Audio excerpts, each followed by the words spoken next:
தென்காசி மாவட்டம் கரியனல் பகுதியில் அமைந்திருக்கும் அருள்மிகு பால்வண்ணநாதர் கோவில் பாண்டிய மன்னர் காலத்தில் கட்டப்பட்ட பழமையான தெய்வஸ்தலம்.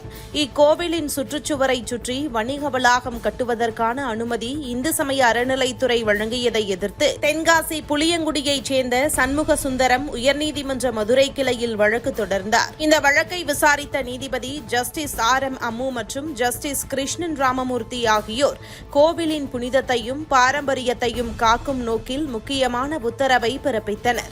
கோவில் சுற்றுப்பகுதியில் வெற்றிடம் இருக்கிறது என்பதற்காக அங்கு வணிக வளாகம் போன்ற கட்டுமானங்களை மேற்கொள்வது ஏற்றது அல்ல.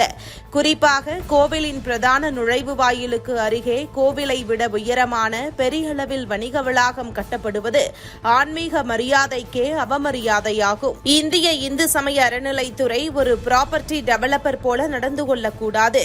கோவில் நிலங்கள் வணிக நோக்கத்திற்காக அல்ல, ஆன்மீக, கலாச்சார, சமூக பணிக்காகவே பயன்படுத்தப்பட வேண்டும். இதன் அடிப்படையில் மதுரை உயர்நீதிமன்றம் தென்காசி பால்வண்ணநாதர் கோவில் அருகே நடைபெறும் வணிக வளாக கட்டுமான பணிகளை உடனடியாக நிறுத்தி வழக்கை தொடர்ந்து விசாரிக்க உத்தரவிட்டது. இதேபோன்று கடந்த சில ஆண்டுகளில் கோவில் நிலங்களில் வணிக வளாகம் அமைப்பது தொடர்பாக உயர்நீதிமன்றம் பல தீர்ப்புகளை வழங்கியிருக்கிறது. 2018 ஆண்டு திருவண்ணாமலை அருள்மிகு அண்ணாமலையார் கோவில் சுற்றுப்பகுதியில் வணிக வளாகம் கட்டுவதற்காக தொடங்கப்பட்ட திட்டத்தையும் நீதிமன்றம் தடை செய்தது. அப்போது நீதிபதிகள் தெளிவாக கூறினர், கோவில் என்பது ஆன்மீக மையம், அது வணிக மையமாக மாறக்கூடாது. கோவில் நிலம் கோவிலின் தேவைகளுக்காக மட்டுமே பயன்படுத்தப்பட வேண்டும். அதேபோல திருச்செந்தூர் சுப்பிரமணிய சுவாமி கோவில் அருகே கடைத்தெருக்கள் அமைக்க முயன்ற வழக்கிலும் நீதிமன்றம் தடை உத்தரவிட்டது. அந்த தீர்ப்பில் கோவில் வருமானத்தை அதிகரிக்க வேண்டும் என்பதற்காக வணிக வளாகம் கட்டுவது தவறு. பக்தர்கள் வரும் இடங்கள் அமைதியான சூழலில் இருக்க வேண்டும். மேலும் மதுரை மீனாட்சியம்மன் கோவில் சுற்றுப்புறத்தில் நடந்த சில வர்த்தக விரிவாக்கங்கள் குறித்த வழக்கிலும் மதுரை உயர்நீதிமன்றம் அதே நிலைப்பாட்டை தெரிவித்தது.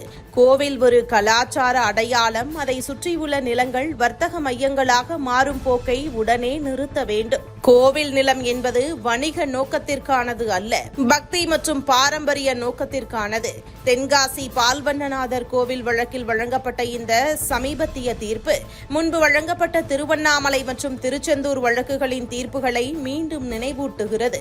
இந்திய பாரம்பரியம், கோவில்கள் மற்றும் அதன் நிலங்கள் மக்கள் நம்பிக்கையின் அடையாளம். அதில் வணிகச் சுவர்கள் எழுப்பப்படும் நிலை ஏற்பட்டால் அது நம் மத அடையாளத்தையே பாதிக்கும். இந்த தீர்ப்பு தமிழகத்தில் உள்ள பல பழமையான கோவில்களின் நிலங்களை பாதுகாப்பதற்கான புதிய விழிப்புணர்வை ஏற்படுத்தியிருக்கிறது.